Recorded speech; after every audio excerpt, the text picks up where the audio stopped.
Tak ahoj, vítajte na kanáli For Work and Fun a v dnešnom videu sa pozrieme na novú verziu synergickej zváračky pre trubičkové drôty. Takže poďme na to, vyskúšame a poriadne ju otestujeme.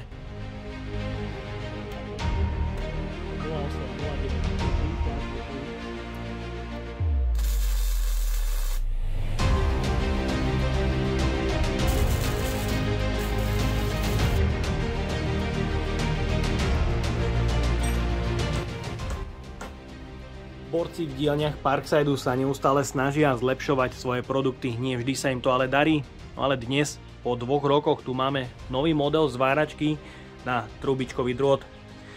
Predchádzajúca verzia bola s manuálnym nastavením, no a dnes tu máme invertorovú zváračku do 120 A, ktorá je samozrejme zmenšená, má synergické ovládanie.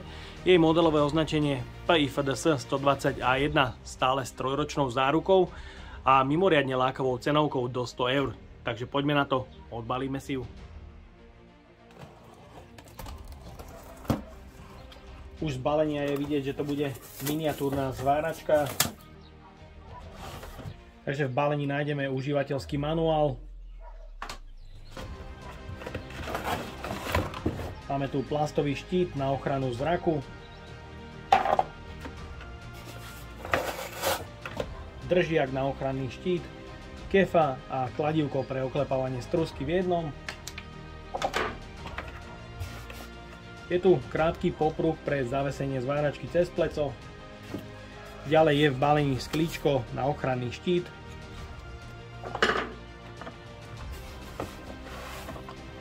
Sú tu kliešte pre uzemnenie, ktoré sú plechové, skôr vhodné pre štartovanie auta. Je tu odpájateľný konektor 1025, prierez káblu 1x10 mm a podľa hmotnosti ide o pomedené vlákno.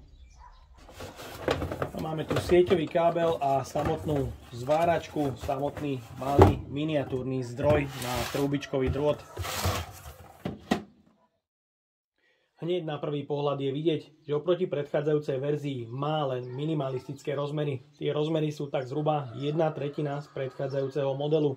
Je to zváračka stále iba na trubičkový drôt. Môže sa použiť trubičkový drôt od priemeru 0,6 až do 1 mm.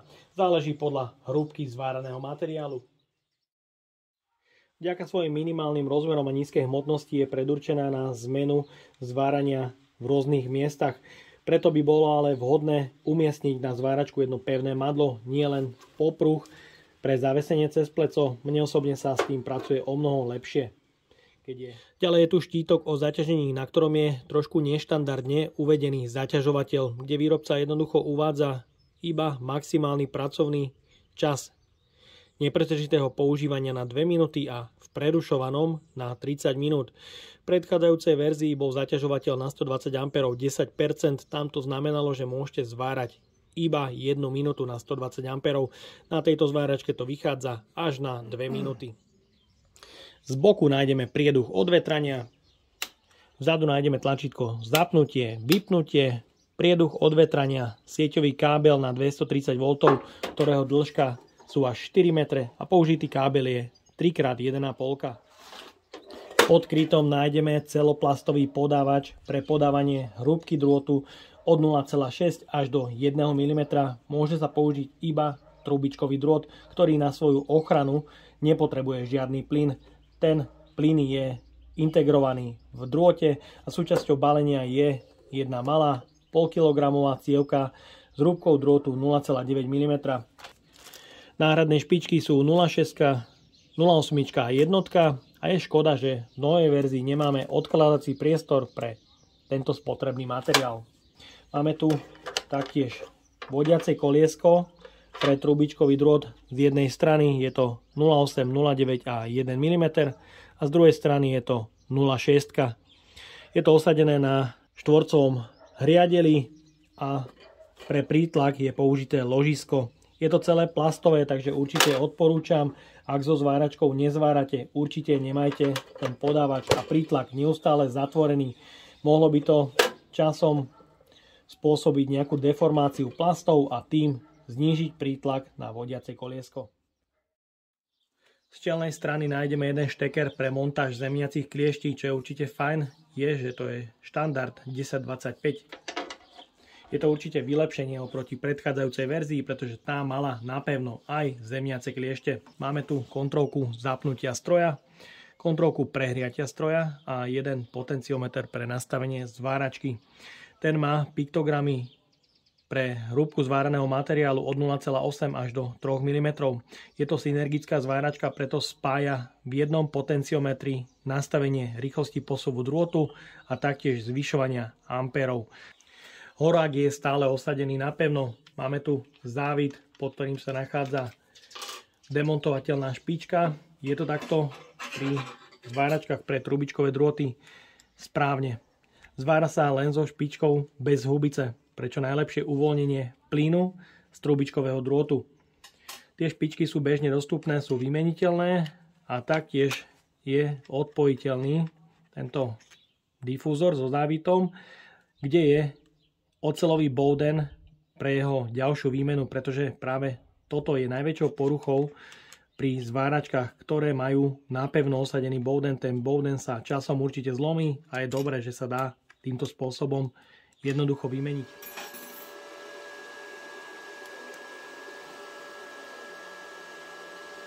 Pozrieme sa aj na plynulosť nastavenia posuvu drôtu.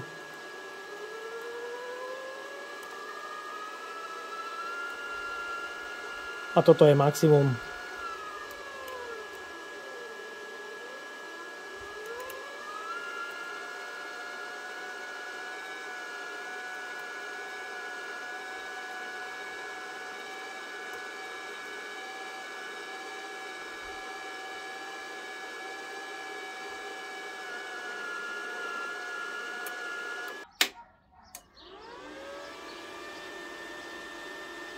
Hlučnosť chladenia zváračky je niekde okolo 71 decibelov, čo je fajn.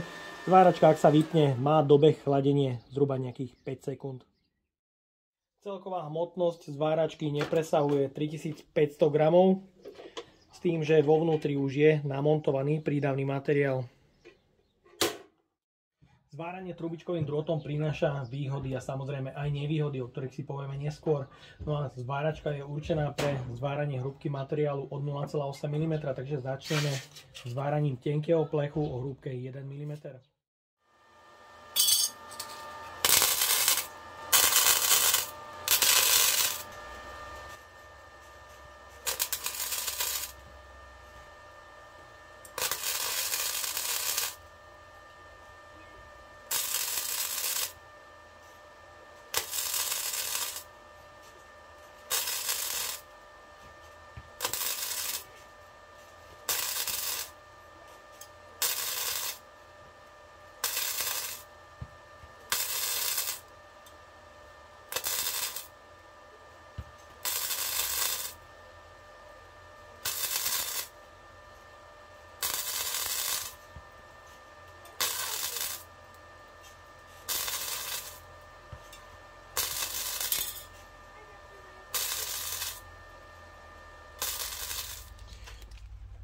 Takže bodovanie tenkého plechu dopadlo s takýmto roztrekom. Nie je to extrémne znečistenie, ale pozrieme sa na samotný zvar.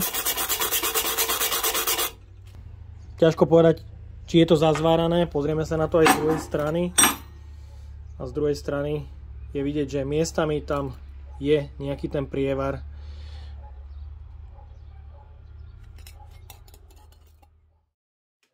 Ďalej pokračujeme zváraním kútového zvaru na hrúbke materiálu 2 mm.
Ďalej tu máme kútový zvar na hrúbke materiálu 2 mm.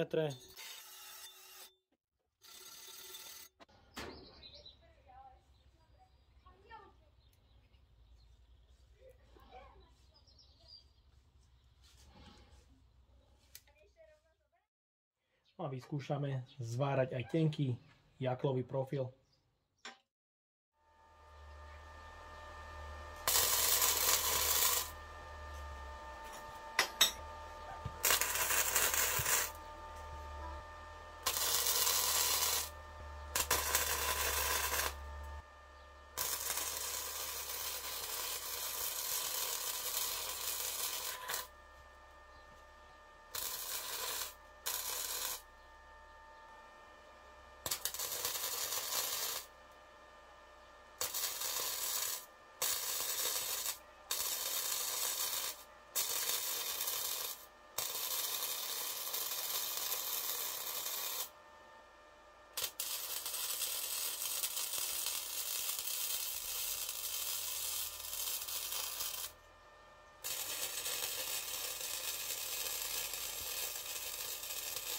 Ďalej tu máme zvar na jaklovom profile v hrúbke 2 mm. Tu môžete vidieť aj prepálený materiál. Miestami to vyzerá celkom slušne, ale stále je tam vidieť roztrek materiálu.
No a teraz, keď som zvar vyskúšal zlomiť, je vidieť, že prievar bol len do polky zváraného materiálu.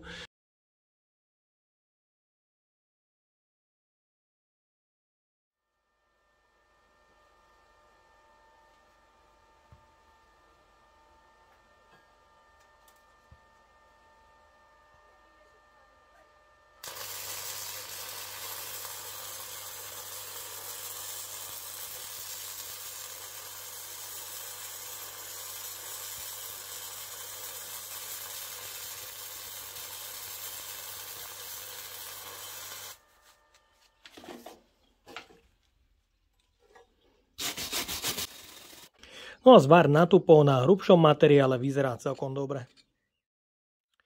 Tak a máme tu záver. Odskúšal som novú verziu synergickej zváračky od Parkside pre trubičkové drôty.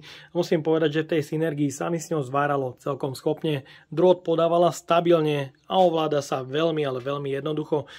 Je to určené zváranie pre tých, ktorí nemajú pevné nervy na lacný invertor pre bazické a rutilové elektródy.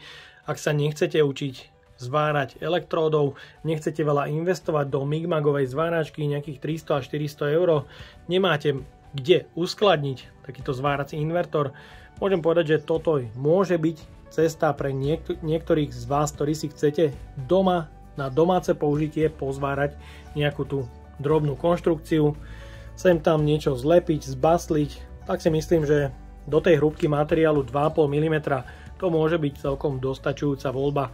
Samozrejme musíte rátať s tým, že cena prídavného materiálu bude o mnoho drahšia ako pri COčku alebo elektróde a taktiež, že čistenie materiálu vás počas prevádzky tejto zváračky vyjde taktiež niečo navyše, pretože obrusovať tieto prskance a zvary tiež niečo trvá a vyžaduje určitý spotrebný materiál. No a ja dúfam, že sa vám dnešné video páčilo. Ak by ste ma aj vy chceli podporiť finančným príspevkom, dole do popisu vkladám link na PayPal Donate. No a odo mňa je to na dnes všetko. A ak sa vám toto video páčilo, daj like, potvrď odber a zvonček, aby ti už neušlo ďalšie video. Ahoj.